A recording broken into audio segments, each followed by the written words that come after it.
عزیز دوستو، انسان کا چہرہ یہ بڑا کچھ بتاتا ہے۔ انسان کا چہرہ قرآن و سنت کا پورا ایک باب ہے۔ اس کا ظاہری خالی چہرہ یعنی نبی پاک علیہ السلام نے صحیح بخاری کے اندر ولی کی جو علامت بیان کی ہے وہ بھی چہرہ بیان فرمائی۔ فرمایا جس کا چہرہ دیکھ کے تمہیں اللہ یاد آئے نا، وہ اللہ کا ولی۔ چہرہ کبھی بندے کا مرجھا جاتا ہے کسی پریشانی کی وجہ سے، اور کبھی اس کا چہرہ کھل اٹھتا ہے۔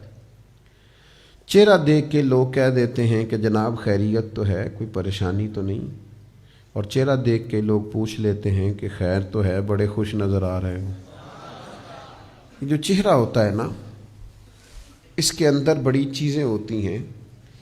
اس کی ظاہری ساخت، اس کے خد و خال، اس کا مسکرا دینا، اس کا مرجھا جانا۔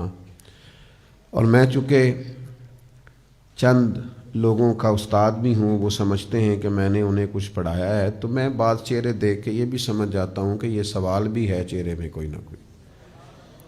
اس وقت چہرے کی سطح پر، نقوش پر کچھ سوال بھی اٹھ رہے ہیں، کچھ پوچھنا چاہتا ہے۔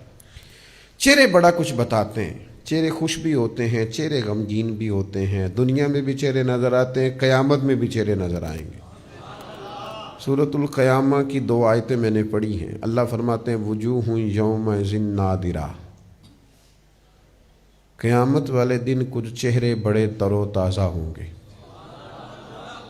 اللہ آپ کو تر و تازہ کرے۔ وجوہ یومئذ ناظرہ، قیامت والے دن کچھ چہرے بڑے تر و تازہ ہوں گے۔ تو دنیا میں بھی لوگ سوال پوچھتے ہیں، جناب بڑے خوش ہو، خیر ہے، بڑے آج فرحت اور شادمانی کے آثار آپ کے چہرے پر ابھرے ہوئے ہیں، خیریت تو ہے؟ تو یہاں بھی ارشاد فرمایا نا، جب چہرے تر و تازہ ہوں گے تو سوال اٹھتا تھا کیوں تر و تازہ ہوں گے؟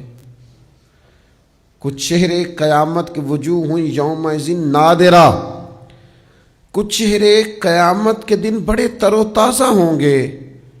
تو اگلی آیت میں اللہ نے خود ہی جواب دے دیا کہ اس لیے تر و تازہ ہوں گے کہ الی ربہا ناظرہ، وہ اپنے رب کا دیدار کر رہے ہوں گے، وہ اپنے رب کا نظارہ کر رہے ہوں گے۔ اس نظارے کی وجہ سے چہرے تر و تازہ ہوں گے، نظارے سے تازہ ہوں گے۔ الی ربہا ناظرہ، اپنے رب کا جب نظارہ کریں گے نا، یہ جو نظارہ ہے نا، یہ چہروں تر و تازہ کر دیتا ہے۔